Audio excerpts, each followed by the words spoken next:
Today's events, along with his team for the Sistine Chapel, Met Gala, Popes, and Residency. Not only that, but John is a prominent speaker for legatists and for capital musicians around the nation. So, not to get too many of his awards and accolades, but John is a two-time finalist for EY Entrepreneur of the Year and is an AV preeminent lawyer, the highest lawyer award provided by peers. So, with just a few of those things, I'll let John do the speaking for the rest of the evening. Please join me in welcoming Mr. John Hale.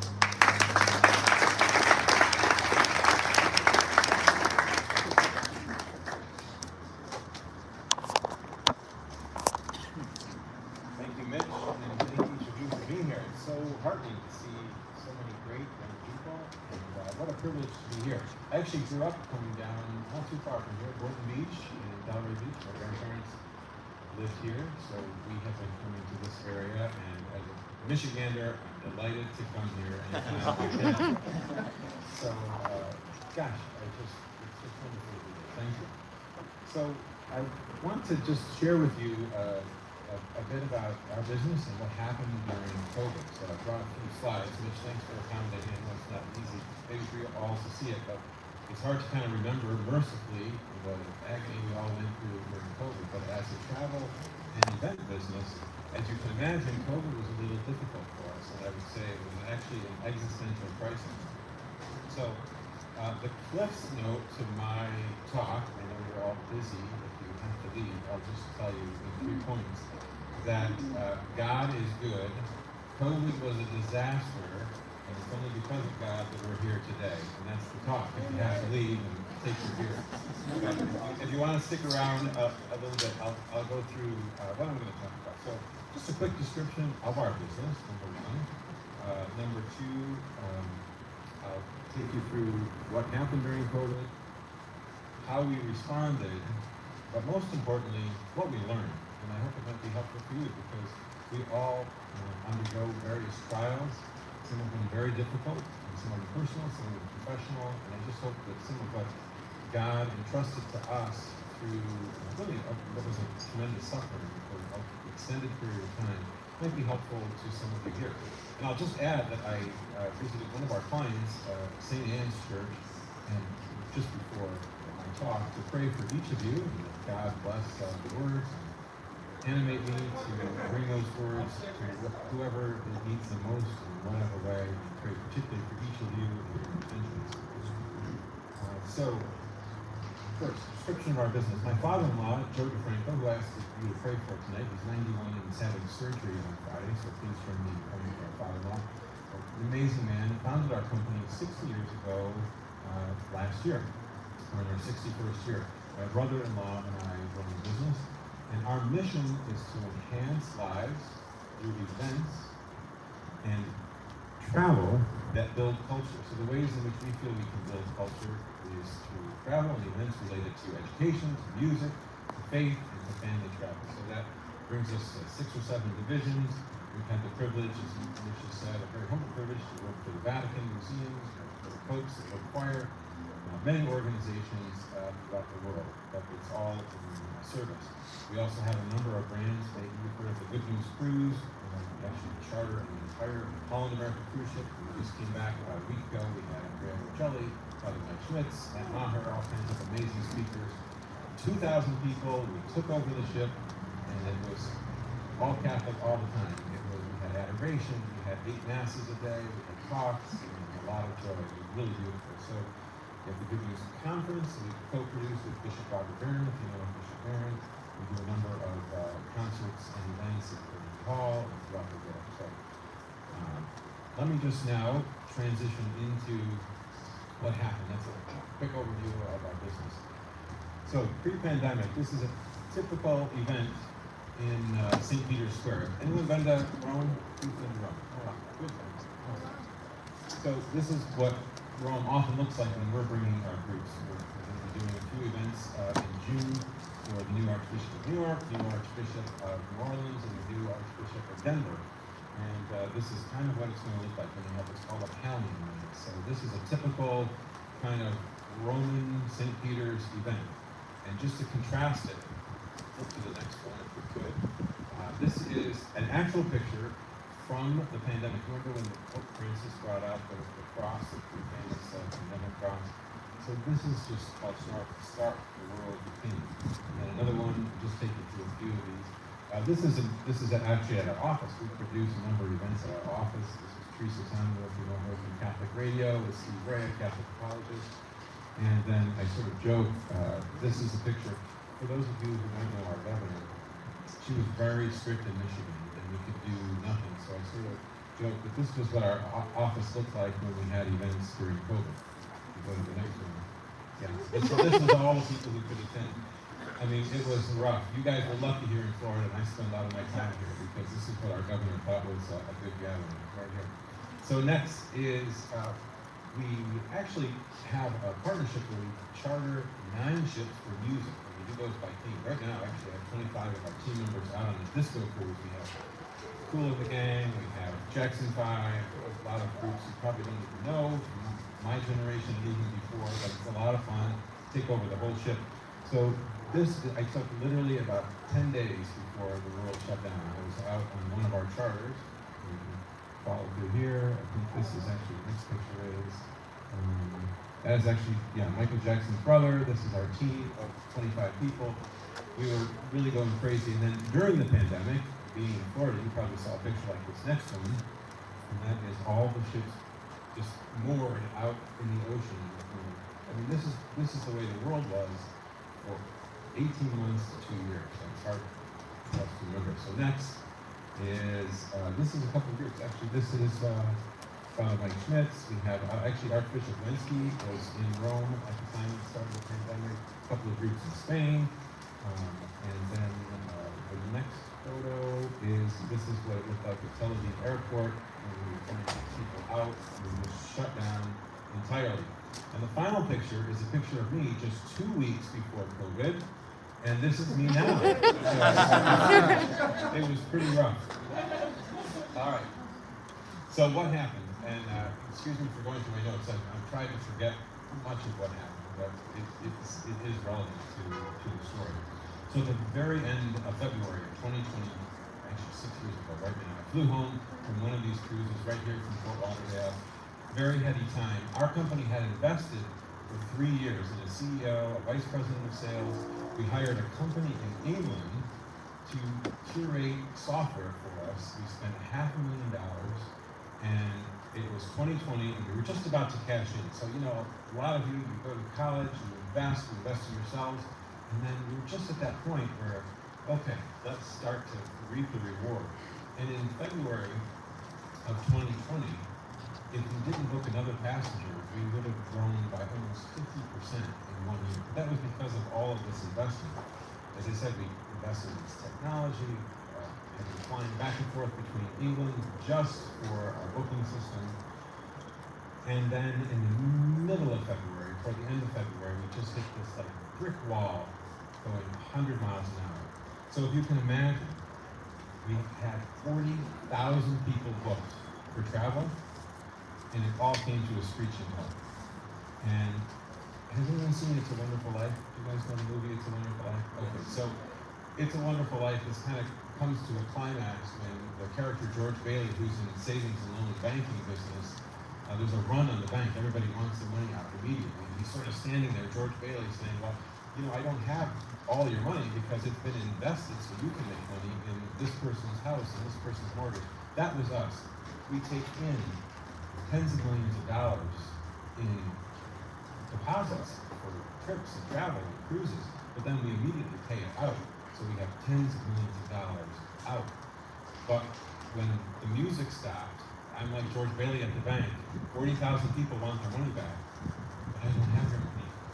Your money is in Rome, your money is in Greece, your money is in Turkey, your money is in Israel, your money is in chartered cruise ships. And nobody is there to answer the phone and get my money back. I mean, so it's like this, everybody thinks, oh yeah, you didn't work for 2 years. Not working for 2 years or having an income is the smallest part of the problem.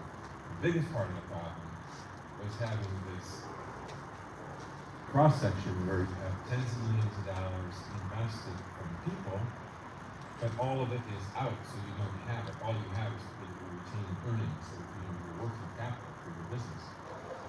So I'll take you through what happens when something like that happens. Immediately, you get Better Business Bureau, you get lawsuits, you get the news in your desk. I had personal threats, I had death threats. I had people who knew way too much about my life calling me and telling me about it. I really found out. We had a no sail order on the cruises, which you saw. So instantly, 18,000 people have to cancel. The Passion Play, I don't know if you're familiar with the Passion Play, we had 1,000 people going to Greece, Germany, to Germany for this Passion Play. It's produced every 10 years, ironically, to commemorate a small city that was saved from a pandemic in the 16th century. That was canceled. But again, the hotels are not there to answer the phone to get their money back. We have educational travel. 10,000 students have to cancel their trip immediately. And it actually became illegal for some countries to send money back. So a country like Italy, where we have several $1 million invested in hotels, the government is pumping money into to keep all these people going. And so they said, well, you can't send any money back to those wealthy Americans, even though it's our money. So yeah, they just banned, can't even get your money back, even if you get someone who can answer the phone.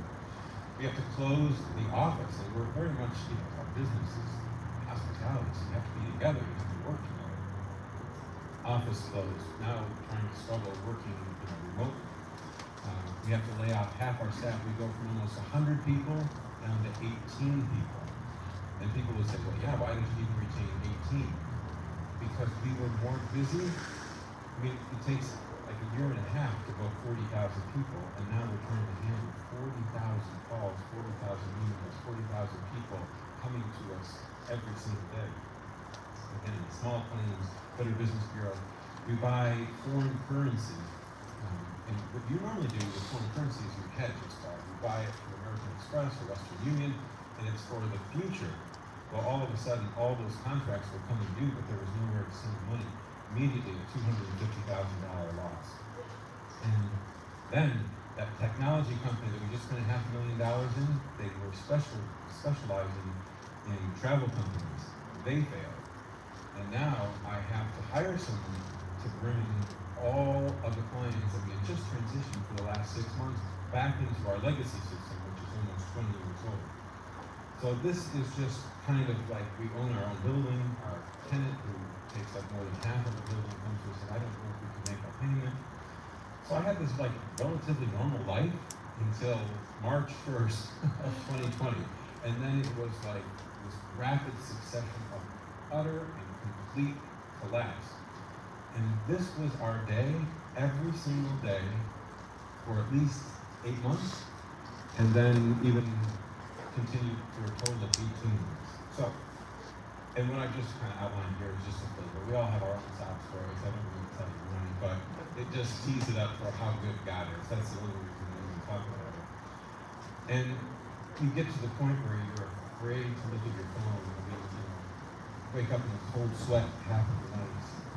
There's so many people to be worried about and concerned about. You can't even function. And you're afraid that what's the next shoe to drop, because it drops every single day. So that's a little bit about our business. That's what happened at the start of COVID to us. And now, what did we do? So two aspects to what did we do. One from a business perspective, and then one from sort of a personal standpoint, if you will. From a business perspective, as I said, we had so many interests. I mean, this is a family business. My brother-in-law and I own it. We have my father-in-law still living. We have our kids who are involved to some degree. We have our team, and our team are our family. We have all of our clients, 40,000, who we care about. We've been traveling with some of them for up to 60 years. We have our team, as I said, one team member has been with us 55 years, almost since the beginning. So these are family. We have our suppliers, those hotels, those people across the world who we work with, all in America. They're not just this empty, this corporation. These are people, and we care about them. We have long-term relationships with them.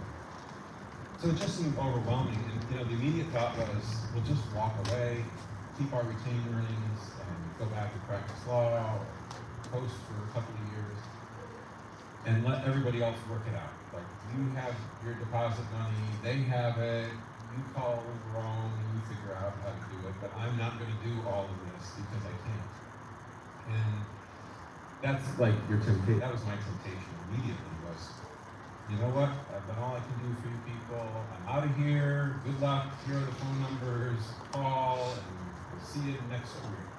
But of course, that's not what God wanted of us. That's my response, a very human response. And I knew that we had to stay in the middle of it because we were the only one who cared about all of the stakeholders equally and who could really allow God to work through us. So on March 15th, I wrote in a journal, I was keeping a journal, there was absolutely no reason to believe this would be okay or work out, and yet I do believe because of Christ.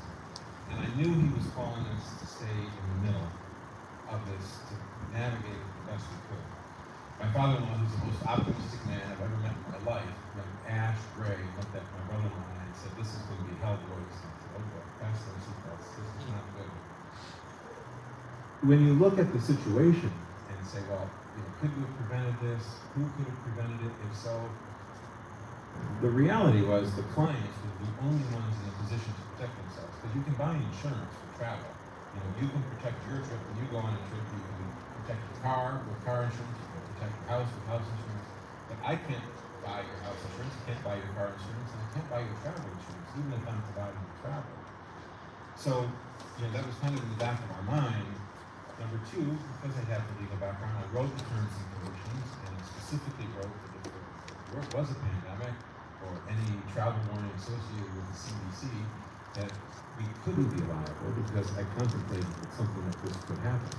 So legally, we had no obligation to get this money and refund it, but I wanted to be in business and I wanted to treat everybody fairly. So what did we do? From a business perspective, ultimately it was a huge gamble. We told all of our clients, 40,000 people, again, across all the divisions of the business, we said, look, for those trips immediately departing, where all the money is gone, it's all out, you've got two options. One, we'll roll it over to a future trip and we'll guarantee the price, it won't go up. Or two, the worst case scenario, we'll treat you like you had insurance, meaning if you had purchased the insurance, we'll treat you the same. Now, this is a gamble beyond what we probably all can imagine, because to do that, we had to use our money, our retained earnings, what we had built up and saved in the business with no debt. We used our own capital to do that, but your own capital will run out. We're trying to also pay the last 18 employees that we had left. We're trying to keep the building going, trying to keep the lights on, and then use that same capital to slowly refund people depending on what they chose. Now, I'm here to tell you, I don't know how it worked out, but I'm here, so it worked out. That's God's truth. It was like, it felt every single day like we're not going to be here tomorrow or next month.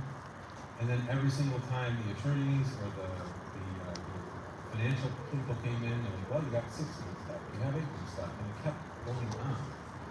So we started this duel, trying to get people their money back, for which they were extraordinarily grateful. We were, I'm humbled to say, leaders in the industry, because most companies gave if they gave any money back, it was 10 to 25%. And then I think God just blessed us, and slowly we worked back with our suppliers and started getting the money back from the suppliers. So there was this sort of flow of money, but we had to be the floater. We had to be the bank in the middle to do that, which again was the big risk. And it took almost 3 years, but we had like a 97% recovery from our suppliers, and I believe we made almost all of our clients whole. But when I say we, I really mean God. Because what did I do emotionally in part 2? That was the business perspective. Now what I do emotionally. So during those days, I despaired, lost my temper, envy, any number of the deadly sins. Just for good measure, I embraced them fully. But by God's grace, I got on my knees every day, and I was I wasn't. God gave me the grace to be disciplined about prayer every single day. And without that, there'd just be no way that you could manage anything. I don't know, I'm so heartened because so many young people here tonight, I don't know how people get through life without God, without a relationship with Christ. I mean, if I didn't believe in God before this happened, I sure as hell would today. Because he was there. And that is the only reason that right here. That's the story. What else did we do? So emotionally, we have a broad, we have obviously some Catholic faithful people in our business. We have a broad range of people in our business because we do a broad range of work. So as we're remote, I started a daily prayer with everybody. And there's some freedom that comes from a crisis. And take advantage of those in your own life because it's sort of like, excuse me, but what the hell are you going to do to me now? Like, sue me because I'm praying with you? Like, just get in line, because there's a lot of other people who want to be something behind you.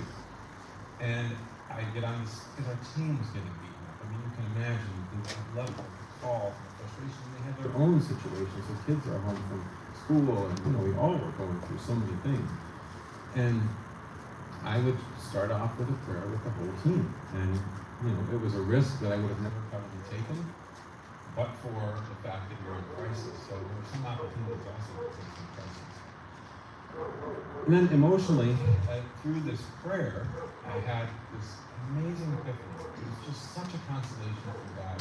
And you can't hear God unless you are praying. I just encourage you, it's taken me a lifetime of trying to do what I know I should have done always, and that is to have quiet prayer, not just intercessory prayer, not just mass, not just rosary, just quiet presence before God.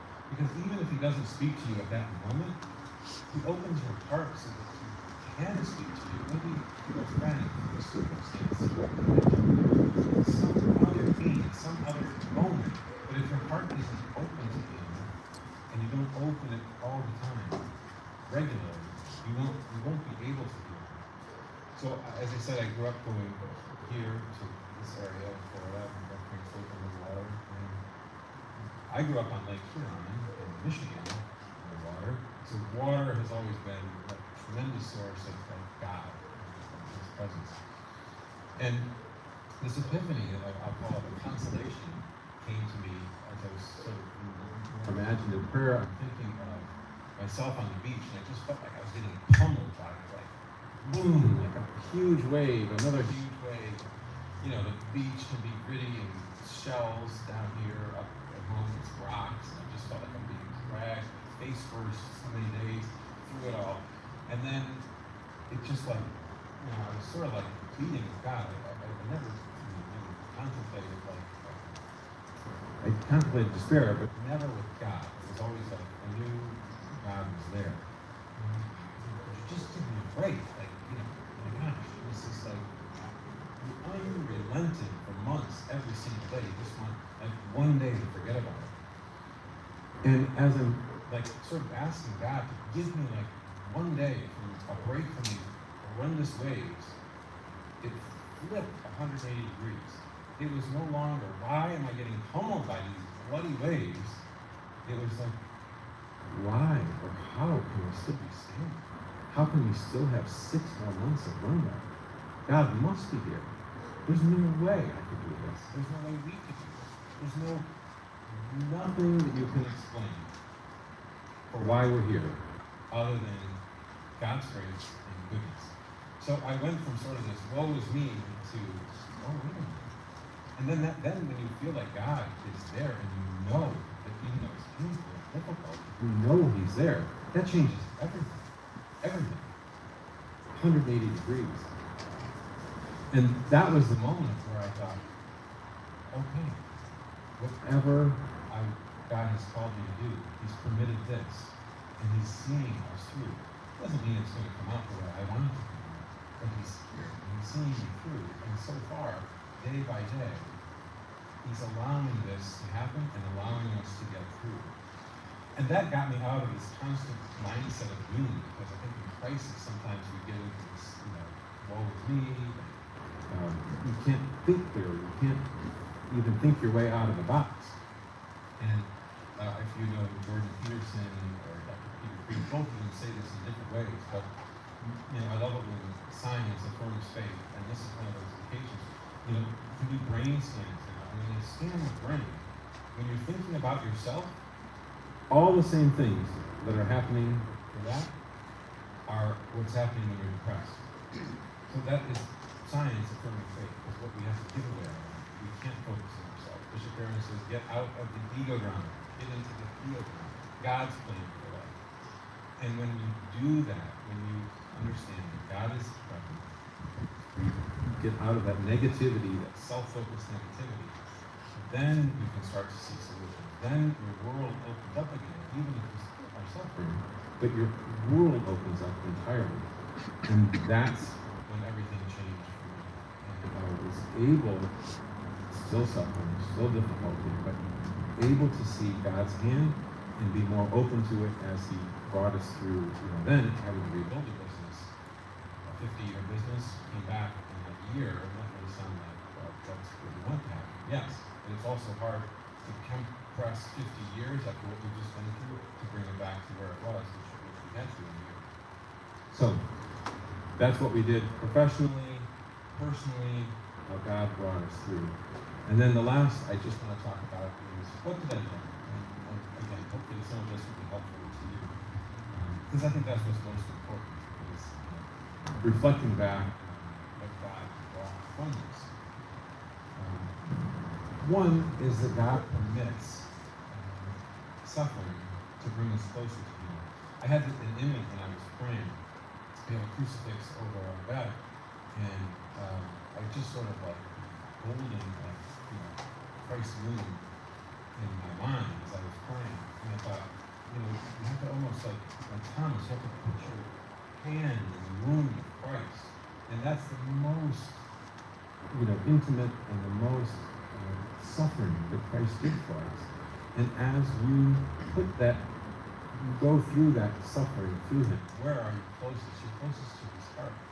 And that's the only way we can get close to Christ in the heart, is to accept our suffering, transform it, give it back to Him, and allow Him to shape and form us through that suffering. So even though you might be going through a trial, God is active in that trial. He's working through that trial, bringing you closer to His own heart. Have joy. We ought to have the joy of Christ in that moment of suffering. Number two, and this is hard for all of us, and when I speak to people professionally, I think they're going to get tomatoes or something, and that is uncertainty can be your friend. And I know we hate uncertainty. Of all the things we hate, I think we hate uncertainty the most.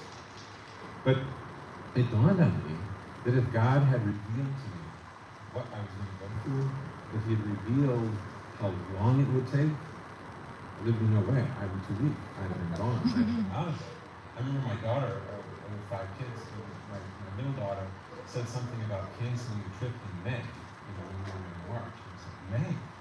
We can't cancel trips in May. Well, we cancel trips for 2 Mays later. But that was my mindset, is, so if I had known how long this was going to go, if He had revealed that to me, there's no question that I'd go sort of French fry somewhere before I would go through this every day for 2 years. So there's no way. But then I wouldn't be here with you today. I wouldn't have the blessing to be part of serving 2,000 people last week on the Good News Cruise. None of that would have happened. The conversions that happened last week, the deepening of relationships, the healing of marriages that we heard and experienced last week, none of that is us or me. But God would not have been able to do that if I had done what I would have done. If He had told me what was going to happen, I'd have been out of it. So lean into the uncertainty. Again, God permits it. We hear in Luke chapter 9, while they were all amazed at His every deed, He said to His disciples, "Pay attention to what I'm telling you. The Son of Man is to be handed over to men." But they did not understand the saying. Its meaning was hidden from them, so that they should not understand it, and that they were afraid to ask Him about it. Clearly, We know in Scripture, and we know from our own needs that you can't know who's coming. But lean into that. That's God protecting you. It's again the opposite, 180 degrees. It's not, God playing hide and seek. It's God protecting us, allowing His will to be accomplished through us. Bishop Barron says, we all want to write, star, and direct the film starring us. And that's what we do when we want to control and have that control. Out of the ego drama and into the theater. I'll just relay another quick story. Mother Teresa had a man, actually someone from the United States, staying with her, and they ran into each other in the hall, obviously many years ago. And she asked, "What can I pray for?" And he said, "Could you please pray for clarity?" And she kind of very, with a lot of fervor said, "No, I will not pray for that." And he kind of went back on his heels and said, "Why? Why, Mother? Why won't you pray that for me?" And she said that clarity is the last thing you are clinging to, and you must let go of it. And he gasped, and he said, "But you always seem to have clarity." And she said, "I have never had clarity a single day of my life. What I have always had is trust. So I will pray for you to have trust." And that is all we need. Number 3, God sees us for so much more than we do. And this is a crisis of our world. We are only as good as we produce. And I am, and certainly was, guilty of this. When you have a business and you feel like you're doing good work, it can be a holy distraction, my wife calls it. You can get your own, self so caught up into not who you are as a child of God, but what you do. And I noticed in my vernacular, I would say, "Oh, thanks for all you do." And I thought about this, during the pandemic, I had a lot of time to think. And I said, that's so backward. That's not. God sees me for more than what I do or produce, because in those 18 months, I couldn't do or produce anything that I wanted to do or produce. But yet, He produced so much in me and through me. But it wasn't what I wanted. It was what He wanted in those months, in those years. So let's always see each other, not as what we produce. What have you done for me? What are you doing for others? No, the most valuable part of life is who you are, a child of God. And that's changed everything in terms of our team. Yes, all those same stakeholders I just look at differently. I just was reminded of a quote, which I don't have from memory, but that the most mundane person, the person who drives us the craziest, the most boring person. C.S. Lewis says, if we were to see them in a glorified state in heaven, we would bow down and be hard-pressed not to worship them in that moment. Think of every person we encounter as a child of God in the face of God. And that's what this crisis allowed for me in a more profound way, deeper way. And finally, I'll just say number 4, what we learned is that God is not a distant God, but very present. And, I said earlier, how to make Him manifest and present in your life is certainly through quiet prayer, but coming to events like this, obviously through the sacraments. But when you believe and know that God is present, you're expecting Him, you're looking for Him, you're looking for Him to show up. It's no mistake that who is here in this room, it's the Holy Spirit. We think, it's just coincidence that you're here. There's no coincidence. You're meant to be here tonight. You're here to be Christ for each other. You're here to be Christ for me. Your witness means so much. So heartening to me and to our work. So thank you for that. And imagine and know, because it's true, how close God is, how close He is to all of us. Again, Bishop Barron, he said, I have often argued that many of us today are enthralled to a deist view of God, whereby God is a distant, aloof first cause of the universe, uninvolved with the world He's made. But that couldn't be more opposite. He's deeply involved in every single thing we do and you do. So to conclude, and It's a Wonderful Life, at the very end, you see George Bailey now, he made it through this crisis. the run on the bank, now it's again a second run. A second run on the bank, and he's there, and you think, we want God to smite our enemies. We want to go after Mr. Potter, the guy that was really causing the scandal for poor George Bailey. But that's not the way God worked.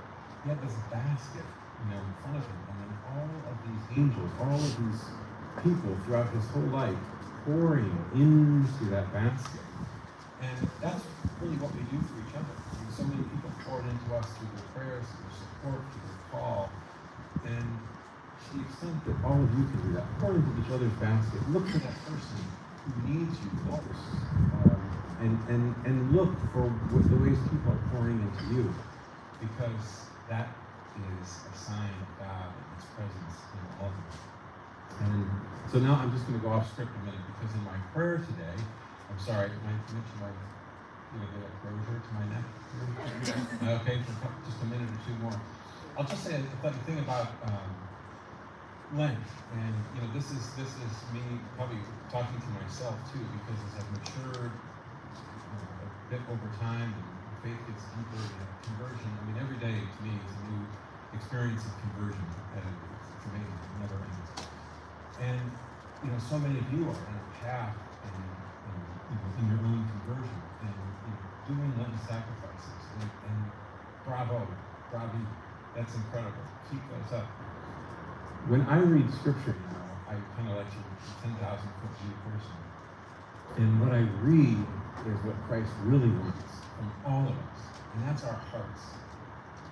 It's not how many robes we do. It's not, the what we do. We have to do something. We have to detach it.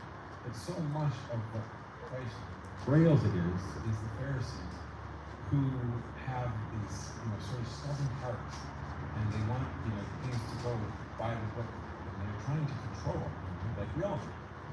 And I'm always sympathetic to the Pharisees. I mean, they were the good ones, right? They were the ones following the law. They were following God's law. Christ had his harshest words for the Pharisees. In this time of Lent, not for us, pointing most of the fingers back at me, not to be Pharisees in the sense of, what we're doing, but why we're doing it. For the love of Christ, to see Christ in every person we encounter, and to unleash that love, into everyone. I often think of, the splinter in your eye and the boulder or the log in someone else's eye. I think we're not excused from speaking truth, but check our hearts. Are we eager to tell other people in our lives, in our work, those people who don't practice faith, we're those people. Are we eager so that we can just, subconsciously elevate ourselves? Or is it with a heart for their conversion? So that we're mindful of that log in our eye? Because if we recognize and know the extent to which we need God's mercy for our every breath, our eternity, how differently are we going to go to someone else before we ask them for conversion? Before we go to them and say, oh, there's this splinter, We still have to do it. God doesn't excuse us for doing it. But I think this time of Lent is that time to really check our hearts. Why do we do what we do? And let Him convert us every single day. And it's to conform our hearts to Christ. So thank you for your kind attention, for your invitation to get me out of the cold of Michigan for one extra day. I was very pleased to be here. And know of my prayers, please pray for us. And God bless and thank you again.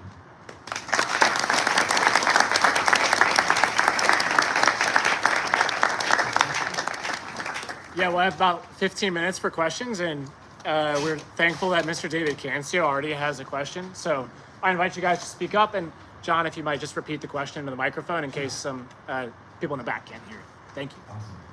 Hi. So thank you first and foremost for coming.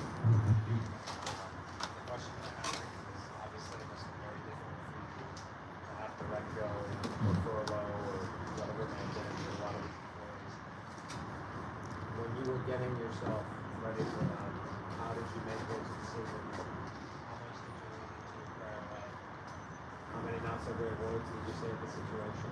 Can you kind of talk us through that, because I think that many of us are probably have been on the receiving end of that as employees, maybe at some point in our life, or have had to have that conversation with others. So how did you get through that? How did your family get through that? Thank you, Fred. The question is, as we were having to lay off so many people, how did we do it? Because obviously we've all been on different ends of that spectrum. We've had to be receiving and so forth. That was very hard. I mean, it was a very, very difficult time. And to be honest, what we did is we took each person individually and sat down with them. Like my longtime assistant said, Eileen, what would be helpful in this situation for you? So actually, I have a special needs grandchild. I'd rather take disability and be off, and I'm here if you need something here or there, great. There was a company, Rocket Mortgages. I don't know if you guys know Rocket Mortgages. They're in Detroit, and the person who was head of hiring for all of Dan Gilbert's entities was a very good friend of mine. And during COVID, they were hiring 1,000 people a day. So I called him and I said, I've got some really good people. Do you have any spots for? And we had several people go there. We just went, one conversation by one conversation. It wasn't like we predetermined, this is going to happen. And that CEO who we had hired, I mentioned she has an investment 3 years earlier, was one of my closest friends. We went to college together, we're family friends, and he actually came to us and said, we don't need 2 owners and a CEO to manage the cancellation of 40,000 people. So, he was volunteer, but again, it was really with the heart. I mean, we didn't have to talk ourselves into it. We love every person on our team. We love our clients. We love our partners. And so that, I won't say it was easy. It was very hard discussions. But when you're just kind of open, I mean, a lot of times you have to complicate things by not being honest and just open and constructive. Again, with that knowledge of the log in my eye as I see it. Tough conversation. These weren't tough from that perspective, they were performance related, but if you have to have that kind of conversation, the log in my eye versus the splinter in yours. But it was just one by one, again, because that's how you treat people with dignity and integrity. And then, to be honest, I mean, virtually everybody came back, right, within a couple of years, so that was a good grace. Yeah, thanks for your question. Yes, sir. Was your faith life always part of your professional life, or did that happen? Yeah, so my faith life always part of my professional life. Yeah, just briefly, I grew up Catholic, Catholic family. My dad converted. We've never missed Mass, but I was a product of the 70s and 80s, and so there was no catechesis. I went to public school, so I didn't understand my faith. And then, as I got to college, I went to the University of Michigan undergrad, where you kind of had to fight more for your faith. I did start to learn more about it, and then as I was married, we had Catholic radio. My wife and I listened to Catholic radio. We started reading the Rosary together, and so it was just always this kind of slow growth. There was nothing dramatic in my story. It was just sort of this, step by step. And God kept bringing amazing people in my life. He must have known how much I needed them. Witnesses, people who just told me about the Divine Mercy Chapel. Never heard of it. Very simple. So by the time I was in business, I practiced law for 8 years and went in business. Yeah, I mean, our faith life was pretty deep. We had 5 kids in 7 years. It was kind of crazy. But we prayed as a family, and more and more incorporated it into our business. And that was a process too. Say we do these Catholic pilgrimages, but then you have to live that way, and it's not always easy. So that became more and more. But certainly the crisis accelerated that relationship with Christ, that trust, and we just got so much goodness out of a person. Yes? How was it doing business with the Vatican? Oh, the Vatican is great. They really are. We're all simple people, and every single person. So some people come and they can get disillusioned because, this priest or this Catholic person, isn't charitable or has an issue, but again, we're all the same. And I've had nothing but incredible interactions with priests and the team at the Vatican. We worked for the Swiss Guard, we worked for the Vatican Museums, we worked for a number of what we're doing over in 3 weeks. And they just, I would say, fantastic. I think that's also something we have to be careful about, is that just having, oversight over a tiny little organization like I do, today we're sort of taught to question everything and to challenge everything and to, worst of all, I think, opine, because we have the means, the vehicle. We have to be very careful about that. Social media, email, take that seriously, because words have consequences. And when you are the leader of an organization, whether that be a parish, a business, Vatican, there are things that other people can't know. It would cause scandal. And this has happened to us in a very small organization where people make assumptions, and I can't tell you otherwise because it would cause a scandal with someone else. And they don't know the whole story. And it's not theirs to know, and to me it's not theirs to opine. So I see, it's very sadly sometimes the division within the church. And again, we have to speak truth but charitably.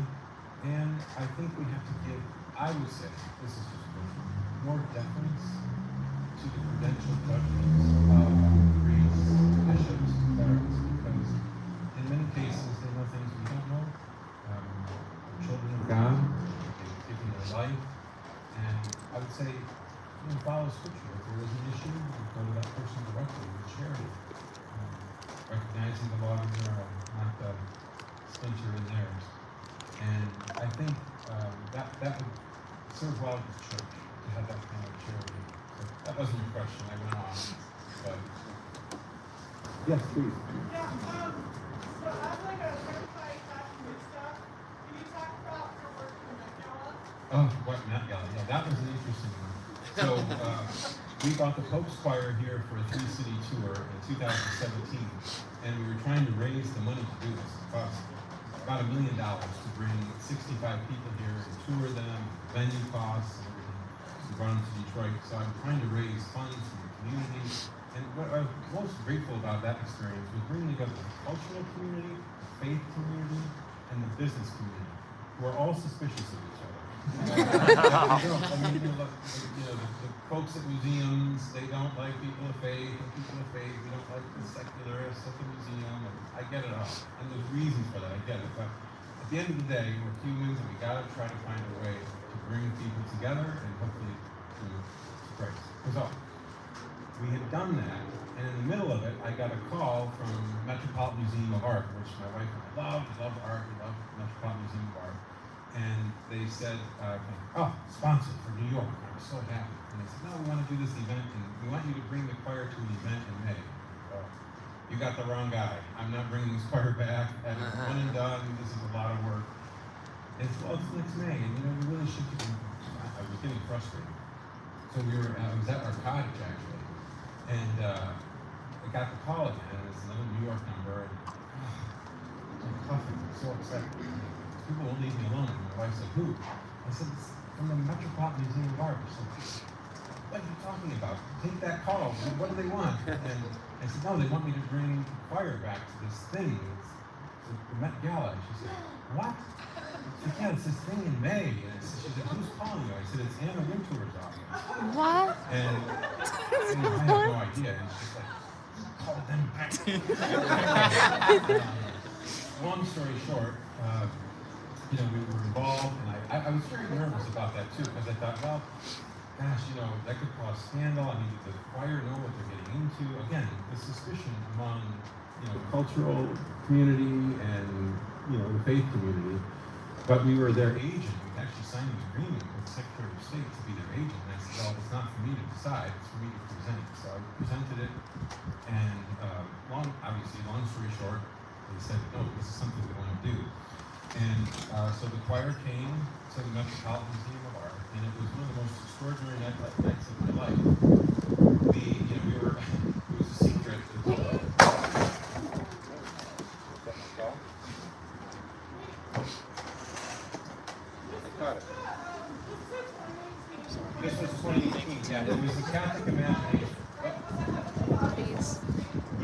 heavenly bodies. I knew it.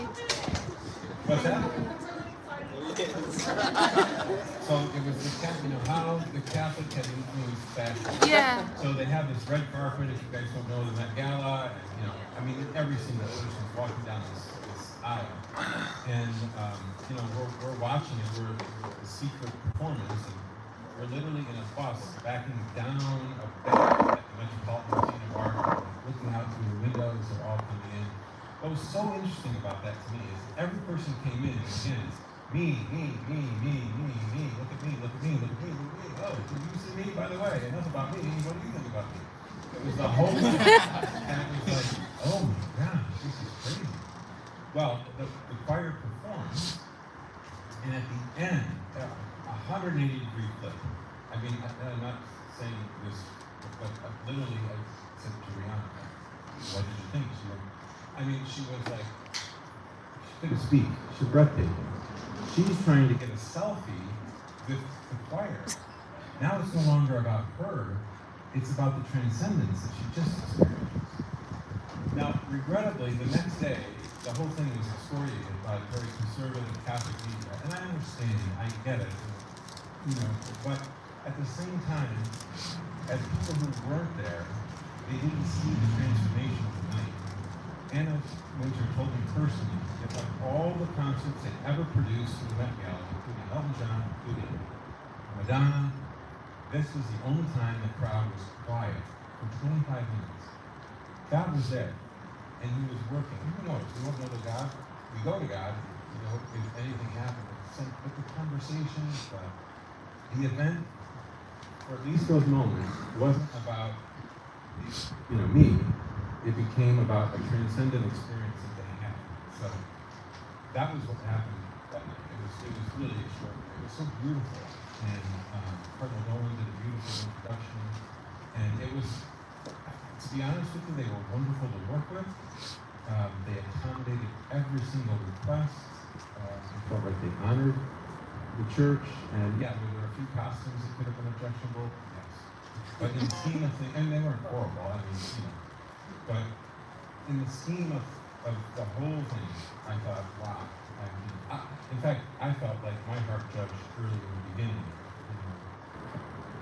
And I felt like my heart was super through that experience. Like, it's not us now. As I get older, I really don't like that anymore. We're all God's children. Is there? Kind of a free-form question, take it, answer it any direction you want. Could you touch on your experience of being a father, being involved in leading a business, and how you make that work? Yeah, the question of how to be husband, father, and then lead a business. And look, there's no easy way. I certainly bring my kids up here and they'll tell you all kinds of stories. But we had 5 kids in 7 years, so we're very close together. I love them, still I love them so deeply, and I'm just a very demonstrative person, so I was always very, with them. And when I could be with them, I was with them. And if I could bring them with me, I would have brought the kids here tonight. I would bring them presentations, and I would always tell them, look, you don't have the life of other people. I'm not going to be a soccer coach. I can't coach your games. I'm going to be in Rome doing this. But guess what? You're going to be in Rome too. So you're going to have an unusual, different life, but we're going to be together. And whatever God has asked you to do, He's going to give you the ability, the grace to do it. And if they wanted to have 1 kid or 10 kids, or be married, or vacation, He's going to give you that grace. And I deeply believe that because I was experiencing it. Tired. And, it's a very busy period, obviously. But it's such a graceful period. And again, lean into prayer. And then, fortunately, this is just a gift I have. I have a lot of energy. I don't need a lot of sleep. So, I'm actually only 30 years old. This is how old I am.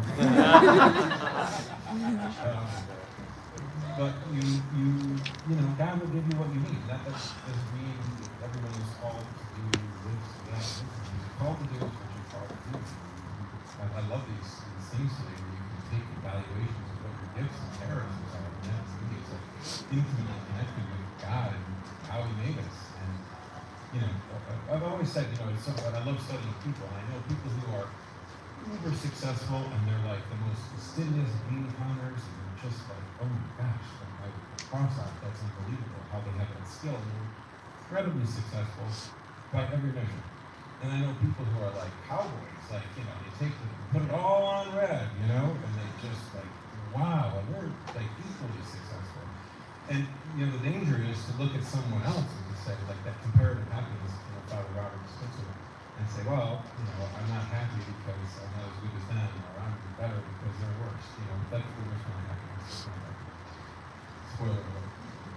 But if you look at others and you can see how dynamic the fabric of success is, it really just means cooperating with this guy and then, you know, running those across the finish line, and then being very grateful for those. Because again, it's easy for me to say, oh my gosh, you know, I've only accomplished this, they've done that, or you know, that's just, don't go there. And that wasn't your question. I don't think it was, but you know, it's life is hard. It's a lot of work. You know, I think it's important to have leisure. And it's very important to work. And if you're going to have a family, to support them, and that not just financially support them, but to be there. And I always try to be present. You know, my kids will tease me. They'll imitate me when I'm, you know, on my computer and trying to tell me a story. And they do the dad.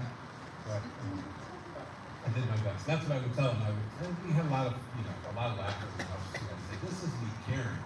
You should see if I do give up. I really care about you guys, and I'm doing my best. And I might not be very good, but this is as good as it gets. So we would have those, you know, fun discussions. The kids would say, well, how come Andrew got to do this? And parents who love you, you have to go to school, you know, what do you need to get food? And I just look at him and say, well, this is fair. We love Andrew more than you. You know, yeah, okay, that's stupid. Yes, sir. Two questions. One of which is more personal to yourself, and then one is first one, in regards to personal, I don't really know how to frame the question. I just kind of have fragments. So if I can maybe give some context, so one fragment would essentially be, I kind of battle two parts. One would be a part of my community for God, just like a desire to do what things want. And the second would be scrupulosity. And so I kind of have this weird back and forth where it's like I want to do this big thing, but at the same time I second guess myself whether or not my heart's in the right place to do it. Yeah. And No, I was going to repeat the question about you. another fragment was that like last year I got into an industry that I had really no business or qualifications to get into. I just wanted to do it because I thought it was interesting. And so through that it was remarkably difficult. But I essentially got and doing very well, and so it's more so postings. And so I'm pretty reached a point where I can focus through it. And so now I'm not as blind and not as I used to be. And so, you know, I still might be a night together, but it's not to the extent as you know, when I was first starting. So maybe just like, how do you really discern whether those moments of growth are something for your sanctification or for something for yourself? Yeah, that's a great question. So, the question is, you know, sort of struggling with a soul of magnanimity, you know, wanting to do God's will, and then scrupulosity, am I doing God's will? Right? And I were should be for the sake of yeah, doing something bigger. And I would say, you know, first of all, I think that's very common, and I think that's, you know, a danger. You know, God always works through us